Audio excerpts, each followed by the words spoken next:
हम लोग का प्रक्रिया ये चला आ रहा है। हमारी यहाँ भारत सरकार में नौकरियाँ समयानुसार दी जाती हैं। राज्य सरकार में तो फंड ही नहीं है, कहाँ से देंगे ये नौकरियाँ, ये सवाल है। ये कहते हैं कि 10 लाख नौकरियाँ देंगे, ये तो मैं तो रेफ़र करूँगा जो नीतीश कुमार ने खुद कहा था, जबकि तेजस्वी ने कहा था 2015 में या 2019 में कि हाँ साहब सो हम 10 लाख नौकरी देंगे। तो नीतीश जी ने कहा था ना कि 7वां 8वां पास हैं तेजस्वी जी, तो उनको जानकारी नहीं कि हाँ नौकरी देने का मतलब क्या होता है, इसके लिए पैसा कहाँ से आएगा, ये नीतीश जी ने खुद कहा था। और यही बात सच है। ये बिहार सरकार के पास इतना पैसा नहीं है कि 10 लाख लोगों को वो वेतन दे सके।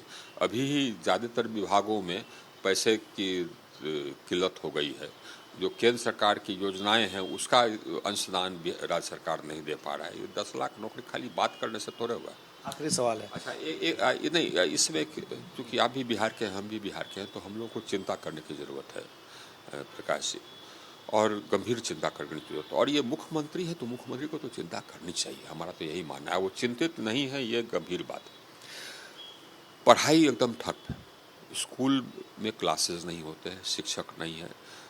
ये कोई प्राइमरी स्कूल है, 6-7 शिक्षक होना चाहिए, 2 ही शिक्षक है, उसमें से एक अनपढ़ है जो कि मुखिया लोगों ने बहाल किया। एक शिक्षक है तो वो खाली पोशाक में, साइकिल में, मिड डे मील में लगा रहता है, तो क्लास नहीं होता है।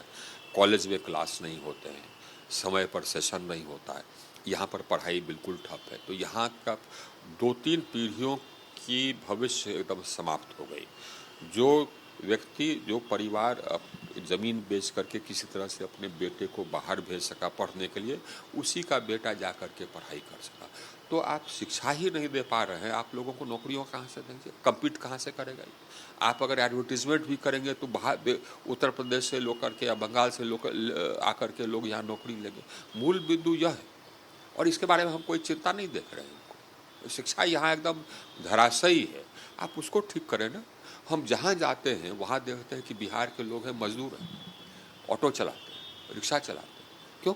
आपने शिक्षा धराशायी कर दिया और आप कहते हैं कि नौकरियाँ दे देंगे। पहले उसको ठीक करें ना। नौकरी तो शिक्षा के बाद आएगी ना।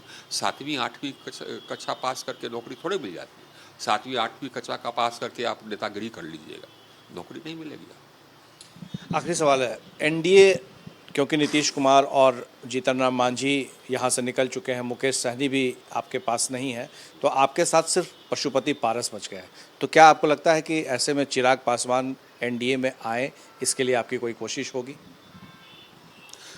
ये हमको तो लगता है कि जितने लोग बिहार का भला चाहते हैं उन सबको चाहिए कि हम लोग के साथ आ जाएं। हम ही लोग हैं जो कि बिहार का कल्याण कर सकते हैं। हम ही लोग हैं जो कि बिहार को एक स्वच्छ प्रशासन दे सकते हैं। और ये लोग तो नहीं हैं, ये लोग तो बिहार को स्वच्छ प्रशासन नहीं दे सकते। ये तो हम लोग देख ही रहे हैं कि क्या हो रहा है, सब जनता देख रही है। तो अगर बिहार का कल्याण चाहिए तो हमारे साथ आइए, हमारा यही कहना है।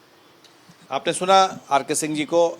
2-3 बातें महत्वपूर्ण है। पहली बात यह है कि जिस तरह से डीजीपी को क्लीन चिट दिया जा रहा है वो गलत है और सीबीआई की जांच होनी चाहिए। वहीं दूसरी तरफ नीतीश कुमार के लिए नो एंट्री का बोर्ड अब बीजेपी में लग चुका है।